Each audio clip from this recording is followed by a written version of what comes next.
Putin underestimated one key factor: the people of Ukraine. From Kharkiv to Kherson, Ukrainians fought back.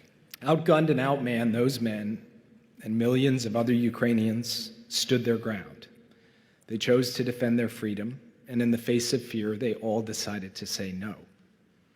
And the loudest, most piercing no of all came from the leader we are honoring tonight, President Volodymyr Zelensky. Throughout these terrible months, he has united his country to preserve its freedom. He's inspired nations around the world to support this common cause. He stood up to the Russian government, and he has stood with his people, turning pain into purpose. And we have constantly, throughout all of this, taken a form of courage and resolve from President Zelensky. And so as Russian aggression continues every day, including this very day, we, like the Ukrainian people, will not be knocked off course. We will continue to support Ukraine for as long as it takes. The Ukrainian people, led by a brave, principled, and determined president, remind us of the better world that we are all determined to see. A world in which conviction matters and in which courage counts. A world in which saying no to fear, to violence, and to brutality makes all the difference. Ladies and gentlemen, dear friends, greetings from Ukraine, from the country that is already called the global center of courage. This year we reminded to the world that courage can do things that no one expects.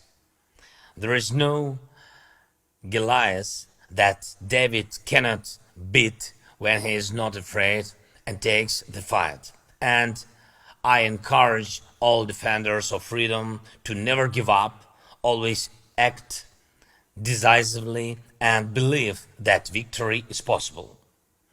Ukraine survived under the attacks of Russia. We reject Russian blackmail and are not afraid of Russian terror. Ukraine will not give up its freedom.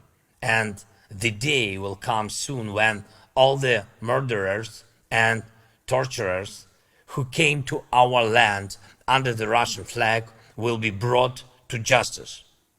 We'll see how those who are responsible for starting this criminal war will be punished by the court and history. And I thank all our friends and thank the leaders and people of the United States of America who are helping to bring closer the victory for Ukraine and punishment for Russia, for aggression, as well as for those who became Russian accomplices in terror.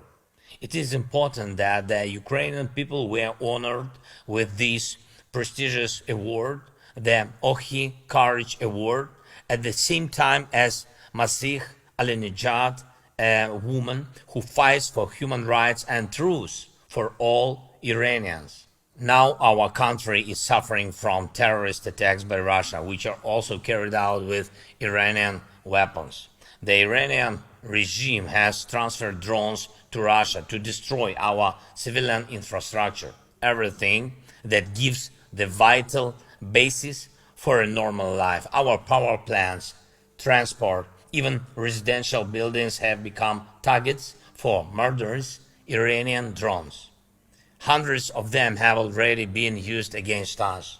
And this clearly shows that when there is a threat to freedom, it is a threat to people everywhere, not only in the places where the human rights are destroyed and people are humiliated. When there is a lack of freedom somewhere, it undermines freedom for all humanity. So it is a danger for everyone, and that's why everyone's courage is needed. Courage, which is enough to stand up to terror and punish those who spread death and hatred, who threaten freedom and destroy peace. Please don't hesitate to say no when you see the cruelty of evil like Goliath. Don't give up. Always fight. Do not give up your rights and never betray the desire to live freely, and please help others who fight for freedom.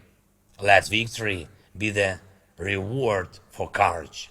Thank you for your support and for the award to Ukrainians. Slava Ukraini!